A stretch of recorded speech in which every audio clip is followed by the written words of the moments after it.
পিঠা পରା আমার হুয়ে মন্ডা পিঠা যদি কিଏ ନ କରିପାରେ ପୁଣି ଅନେଇଥିବ ଆଉ ଗୋଟେ ମାସ ପଣ୍ଡୁକୁ ନେଇକି ପିଠା କରନ୍ତି ଆସୁଛି ବା ପିଠା ଏବେଠୁ କାହିଁ ତରତର ହଉଛି ଆଲୋ ଘରେ କଲୁ ପଣ୍ଡୁ ଓଷା ଚେନା ମୁଣ୍ଡାରେ ନ ମିଟିଲା ଆଶା ପୁନା ବୋଉ ଆଲୋ ମୁନା ବୋଉ ଲୋ ଶାଶୁଣି ମୁଡେ ହଂସା ପୁନା ବୋଉ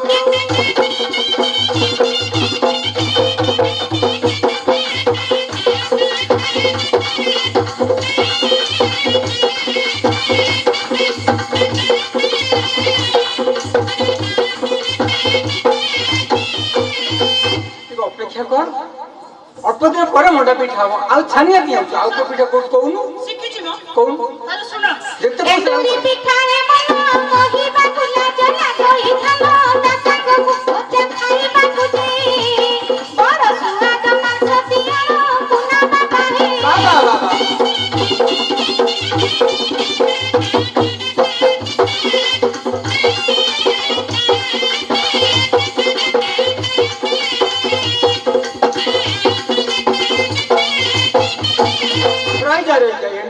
ଆଜି ହୁଏନି ଆଜି ହବନି ଏଣ୍ଡୁରି ପିଠା ମଣ୍ଡା ପିଠା ଘରୁ ବାହାରିବ ଏଣ୍ଡୁରି ପିଠା ଘରେ ପଶିବ ତା ତିଥିବାର ଅଛି ନା ମଣ୍ଡା ପିଠା ବାହାରିବ ଏଣ୍ଡୁରି ପିଠା ଘରେ ପଶିବ କାର୍ତ୍ତିକ ପୂର୍ଣ୍ଣମୀ ଯିବ ପ୍ରଥମାଷ୍ଟମୀ ଆସିବ ଏଣ୍ଡୁରି ପିଠା ଘରକୁ ଆସିବ ପ୍ରଥମାଷ୍ଟମୀ ଆସିବ ପୁଆ ଚାଉଳରେ ପିଠା ହୋଇବ ପତାପୁର ହଳଦୀ ପତର ଲୋ ଘରେ ତ ପେଟ ପୋଡ଼ିବ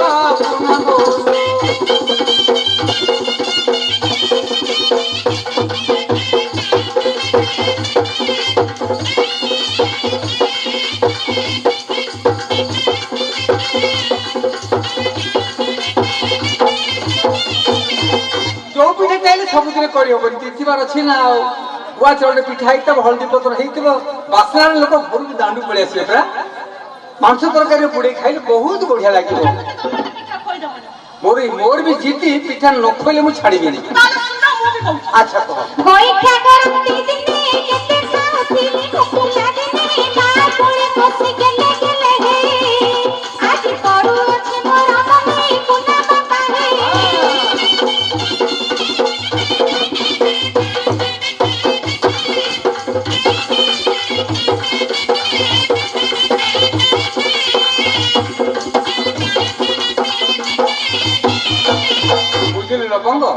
ଏଣ୍ଡୁରି ପିଠାକୁ ଲୋକ ଭୁଲିଗଲା ପରେ ଗଇଁଠା ପିଠା ଘରକୁ ପଶି ଆସିବ ତାର ବି ତିଥିବାର ଅଛି ଏ ମାସରେ ହୁଏନି କାର୍ତ୍ତିକ ମାସରେ ଏଣ୍ଡୁରି ଗଇଁଠା ପିଠା ହୁଏନି କୋଉଦିନ ହବ ଜାଣିଛୁ ନା ମୁଁ ତ ପରମ୍ପରାକୁ ନେଇ ବଞ୍ଚିଛି ନା ମଶାଣି ପର୍ଯ୍ୟନ୍ତ ଗଲାବେଳେ ପଡୁଥିବ ପରମ୍ପରାକୁ ଛାଡି ପାରିବି କୋଉଦିନ ହୁଏ ଜାଣିଛୁ ଗଇଁଠା ପିଠା ଆଲୋ ପୁଷ ଅମାବାସ୍ୟା ଦିନ ଗଇଁଠା ପିଠା ଦିନ ବଉଳ ଗଇଁଠା କରି ଯତନ ପ୍ରାଣ କରି ଖାଇଲୋ ମୁହେ ମାଟି ତ ବସିବ ନାହିଁ ସତେ କହିଲୋ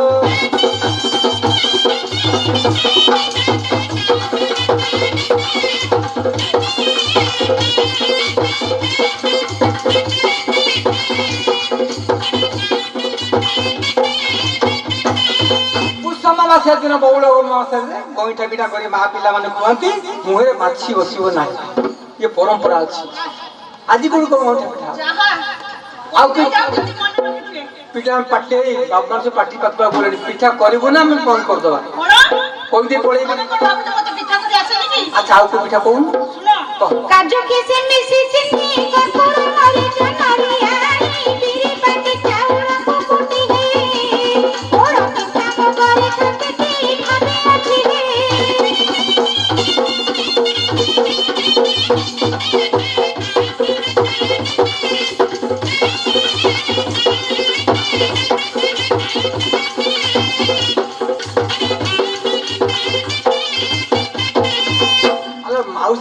ଶିଖେଇଛନ୍ତି ନା ତୁ ମନୁଷ୍ୟ କଥା କହୁଛୁ ଗୋଟେ ଦାମିକା ପିଠାଟା ଏଇଟା କାଜୁ କିସମିସ କର୍ପୂର ମରିଚ ନଡିଆ ଅଦା ଗୁଆ ଘିଅ ଚିନି ସବୁ ମିଶିକି ଗୋଟେ ପିଠା ହବ ଏଟା କି ପିଠା ଜାଣିଛୁ ଏଟା ବିରି ପୋଡ ପିଠା ଭାରି ଖର୍ଚ୍ଚିଆ ପିଠା କାର୍ତ୍ତିକ ମାସରେ ବିରି ପୋଡ ପିଠା କିଏ ଖାଇବ ନାଇଁ ମୁଁ ପଇସା ଡରିନି ତ ମାଉସୀ ଘରର ଇଜ୍ଜତ ରଖିକିରି ଏଠି ଯିବି ହଁ ସେ ପିଠା ଆଜି ହୁଏ ନାହିଁ କୋଉ ଦିନ ମନେ ରଖ ପିଠା କୋଟେ ଖାଉଥିବୁ ହଲୁଥବୁ ହଲ ଗାଈ ରଜ ଦୋଳି ଗୀତ ପୋଡ଼ ପିଠା ସିନା ଖାଆନ୍ତି ମିଠା ଦିନରେ ପିଠା କଲେ ଘରେ ଲୋ ମନ ଖରଚ ହେବ ବହୁତ କଥା ସତ୍ୟ।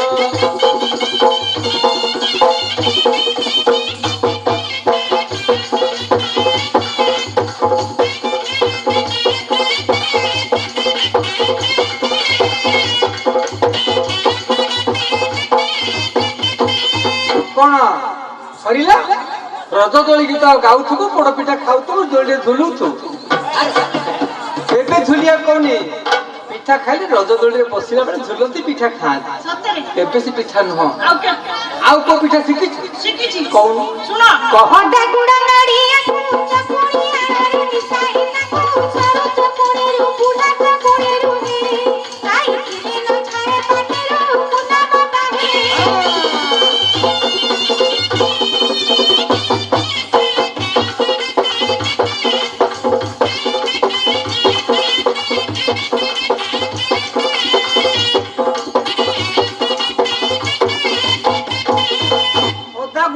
ଚକୁଳି ମିଶେଇ ବୁଢା ଚକୁଳି ସର ଚକୁଳି ମା ମାନେ ଘରେ କରନ୍ତି ହେଲେ କାର୍ତ୍ତିକ ମାସରେ ନୁହଁ ତାରି ଗୋଟେ ତିଥିବାର ନକ୍ଷତ୍ର ଅଛି ଦାଣ୍ଡରେ ପନ୍ଥେଇ ଖୋଳା ହବ ଯମରାଜାକୁ ପିଲାଙ୍କ ମାନସିକ କରି ଦାଣ୍ଡରେ ପୂଜା କରନ୍ତି ପିଠା ପୂଜା କରନ୍ତି ଆଜି ନୁହଁ ସେ ପିଠା ବି ଗୁଡା ଦେଇଥିବାର ନକ୍ଷତ୍ର ଅଛି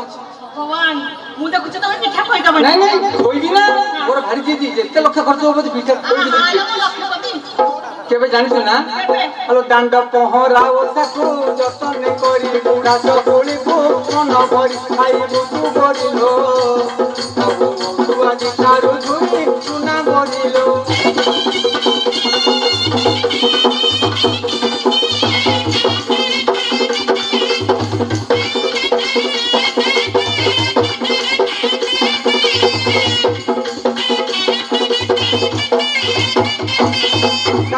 ओषार बुढ़ा चकुड़ी सर चकुड़ी माँ मैंने पूजा करती कार्तिक मासे नुह दांड पहना ओषा आसला भगवान मासे आउ को पिठा अच्छी ना सैला मु देखु छाड़ी भगवान टी अपेक्षा कर पिठा खाई घर को जी आपण मैंने आज कौ पिठा कर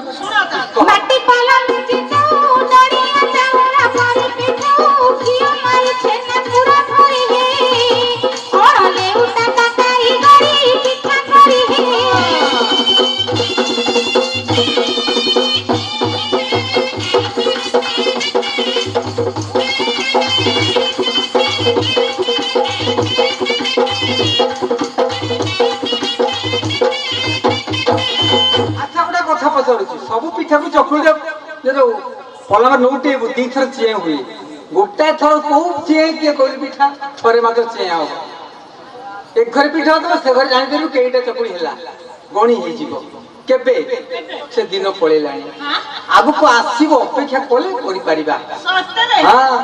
घरे हुए खाली से जगन्नाथ संस्कृति कहूँ कौन हुए कहीं हुए जिते बड़े प्रभु जगन्नाथ रथ विजय करती शिगुड़िया घर को जाती से ठाकुर चिता रत्न चिता कढ़ाई जाए से दिन ठाकुर मस्तक रत्नचिता लगे से ना कौन जानते ना हलो चिता लगी अमावास्या मंदिर चित दिन रखिबू मन लो पिठा करू पुर मोड़ाणलो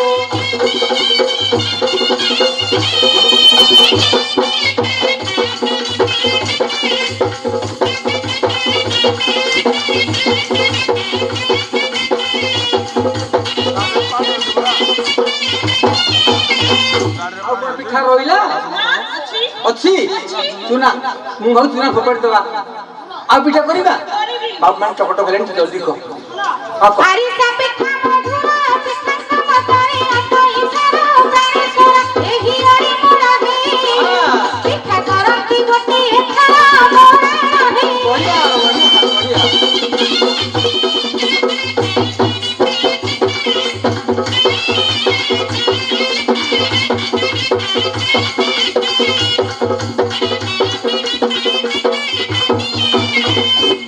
पिठा कथा कह मोर भी लाल बही जाऊँ माने आरिसा पिठा भारी मीठा କୋଉଠି ହୁଏ?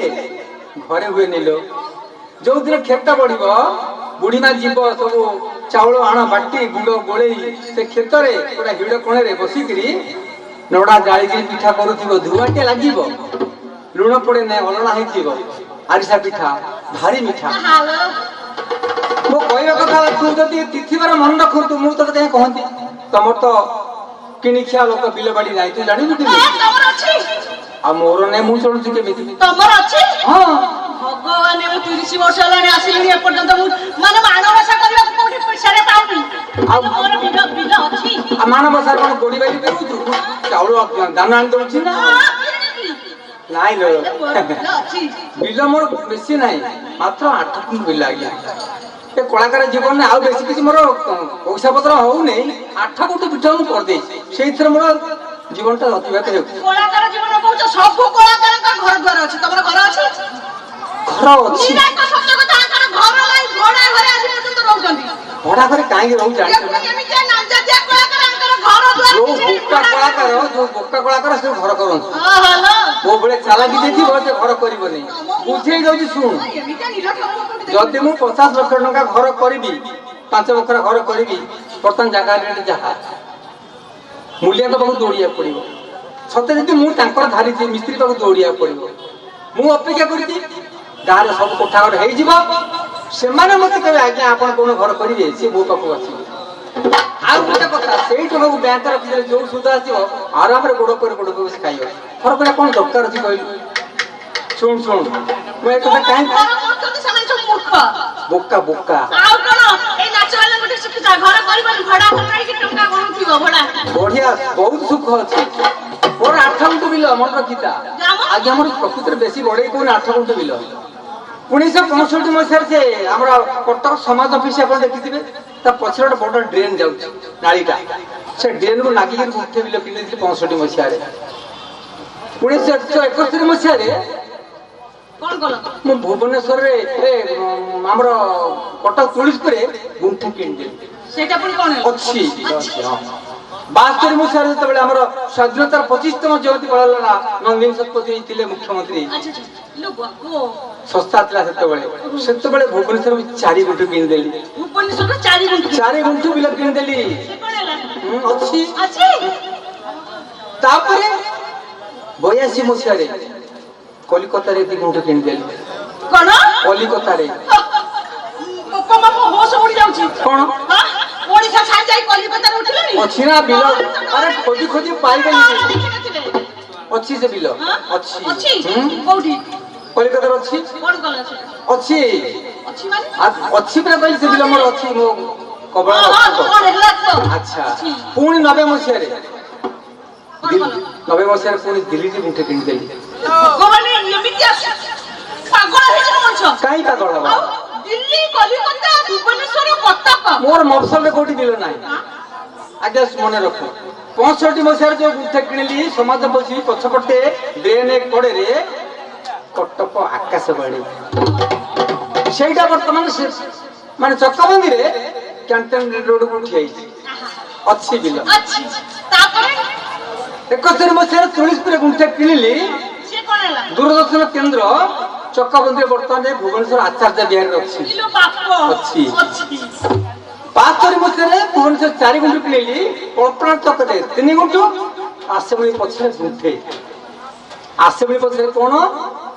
ସୂଚନା ଲୋକ ସମ୍ପର୍କ ବିଭାଗ। ଆଉ କଳ୍ପନା ଛକରେ କଣ?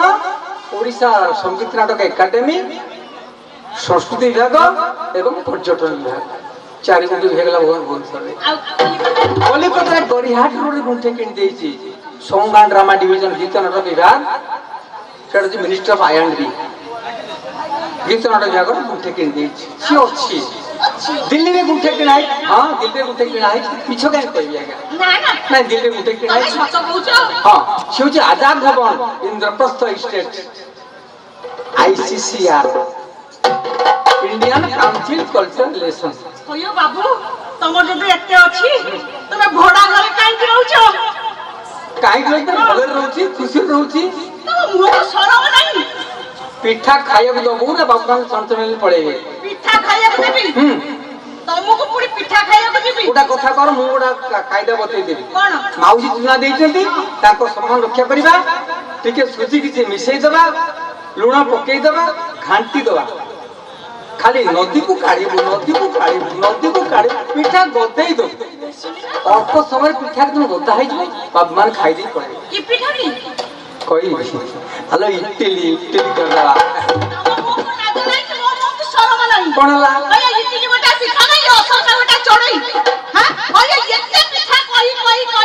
ପଇସା ସରିଯିବ ବୋଲି ମାନେ ବୁଲେଇ ଆଣିକି ଛଅ ଜାଗାରେ ପହଞ୍ଚେଇ ଦେଲେ ଇଟିଲି ପାଇଁ ପିଠା ନୁହଁ ନା ଇଟିଲି ପାଇଁ ପିଠା ନୁହଁ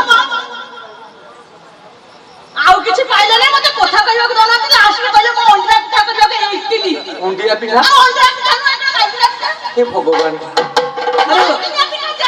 ସବୁ ଯାକ କାଟିକି ଥୋଇଦେଲେ ଏଦିନ ହବନି ସେଦିନ ହବନି ଲାଷ୍ଟରେ ଠିଆ କରିଦେଲେ ମତେ ଇଟିଲି ଡ୍ରେନ୍ କରିଦେବେ ସକାଳୁ ଉଠିଲେ ବସ୍ ଷ୍ଟାଣ୍ଡରେ ଡ୍ରେନ୍ କରିଦେବେ କଲେଜ ଛକରେ ସ୍କୁଲ ପାଖରେ ଆୟୋ ଅଣ୍ଡିରା ମାନେ ଠେଲା ଗାଡିରେ ବିକୁନାହାନ୍ତି କଥା କହିଲା ଅଣ୍ଡିରା ପିଠା ଆଉ ସବୁ ମାନେ ସ୍ତ୍ରୀ ଲୋକଙ୍କର ପିଠା ଭଲ ତମ ଚିକିଣିଆ କଥା ସେତିକି ଥାଉ ମୋ ପିଠା ଖିଆ ୟାଜେଥର ଚୁଲିକି ଆଚ୍ଛା କଥା ଏତିକି ଥାଉ ପିଠା ଖିଆ ମୋର ଚୁଲିକି ଯାଉ ଭାତ ଡାଲି ଶାଗ ଭଜା ଖାଲି ଦେ ସାରା ଜୀବନ ଏମିତି ଯାଉ ମୁନା ବାବା ହେ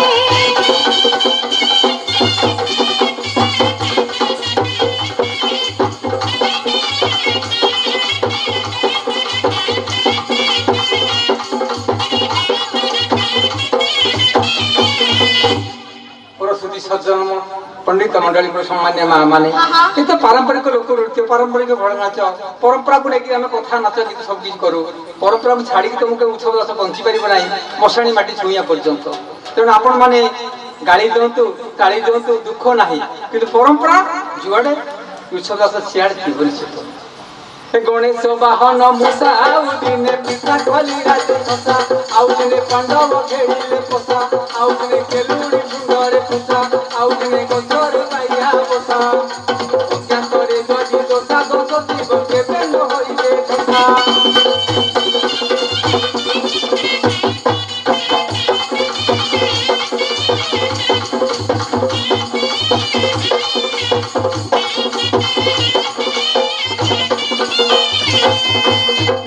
मारिले काट आउ दिने नईरे पचिया जात आउ दिने हूँ कला हनुमंत विदाय बेलारे शोभा गरम कोटि कोटि दंडवत